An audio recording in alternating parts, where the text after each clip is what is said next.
Jasper? Yes? What do you know about your cousin Alex? Well, I know he ain't in Tupelo, Mississippi anymore. Did he get? How did he get out? What was law enforcement? Them aliens took him. You know, and I'm not talking about the ones south of the border. I'm talking about those other ones. You know, the tall, skinny, blue ones. You know, they kind of look like a blue tuna, except without the tuna. Do those aliens really exist? I think that's just a fairy tale that the left-wing media's been pushing on us for years. Well, you know, it's true that anything's possible. But the more you drink, the more aliens you'll see.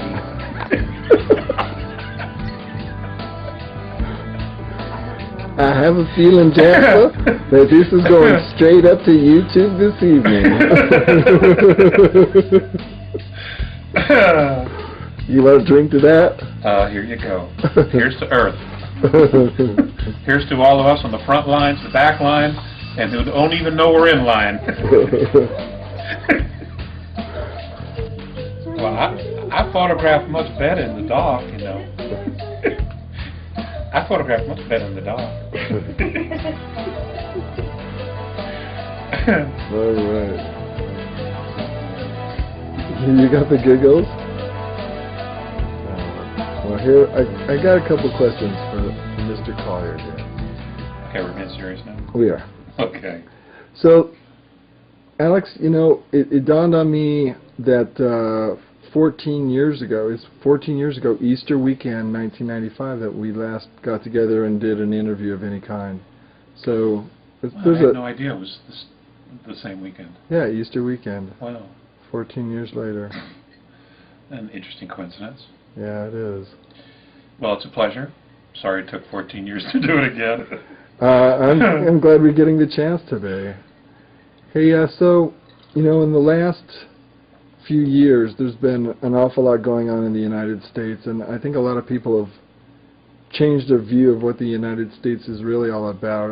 I think they've come to realize that some of the things that we've been doing, that we've allowed our government officials to do, haven't really been in our best interests. Well, tell me about your perception about the direction the United States is headed.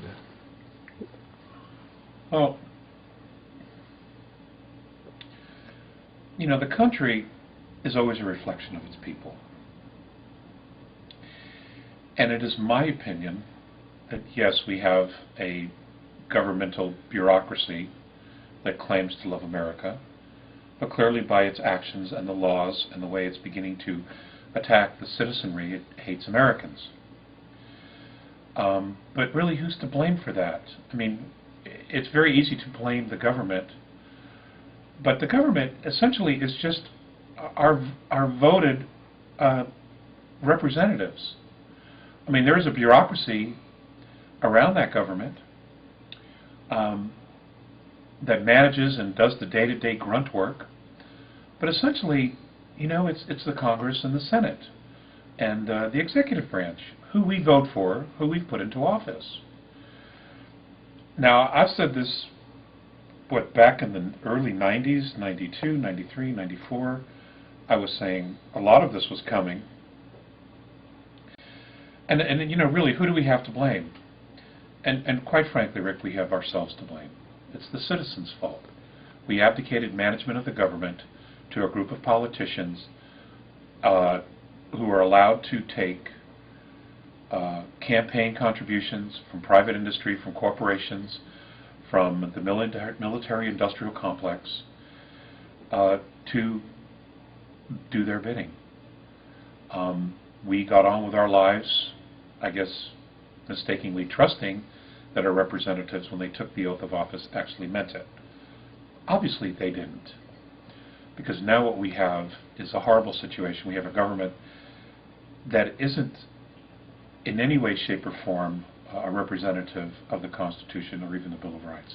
In fact, those two documents barely exist at all. The government isn't acting like they exist, and they're going to continue to do what they want to do or what their bidding is, what they're being told to do. So let me put it to you that way, what they're being told to do. So, you know, it's the people. We screwed up. We didn't manage the government. We didn't pay attention to what they were doing.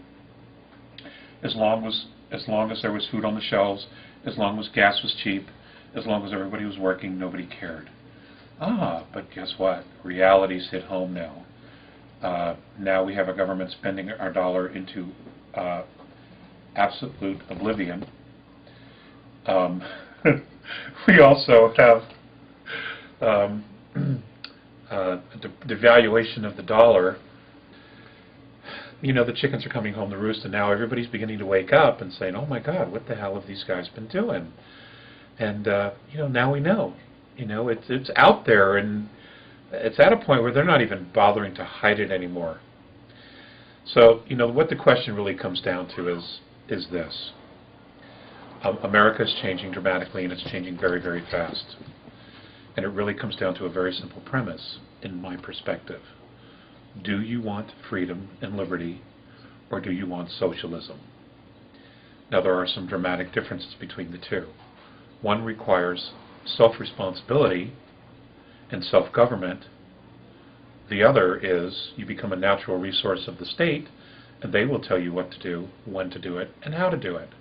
And if for any reason at any time they decide they no longer need you, as Henry Kissinger so aptly put it, then we all become useless eaters. So this is where it's at. There is no really middle road as I see it. I think everybody waiting for one man to do something, for example, President Obama, to change the company, to change the government, to change the world, is ridiculous. He is just one guy, and you know, the governments of the world are not run by offices, they're run by corporations. They're run by corporations, and those corporations are run by a program. And that program essentially has control of everything. It controls the money, it controls the technology, it controls the governments, it controls the media. And some of the personages within that program are not us. They're extraterrestrial. And I know many people will say, oh, that can't be, it never happened. Well, it doesn't matter at this point what they think. What is what is. And that's where we are. And now it's all coming to the forefront. And the next couple of years are going to be just the most interesting and the most full of growth opportunities for people. Dark night of the souls for many people. And an opportunity to not only change the way we live, but also the way to change our perspectives on how we want to live. And, you know, really think about what really is important. You know, is it the money? Is it the dollar? Is it the big car? Is it the $1 million home? It isn't any of that. It's our family and it's our friends. We don't need all this crap. We just don't.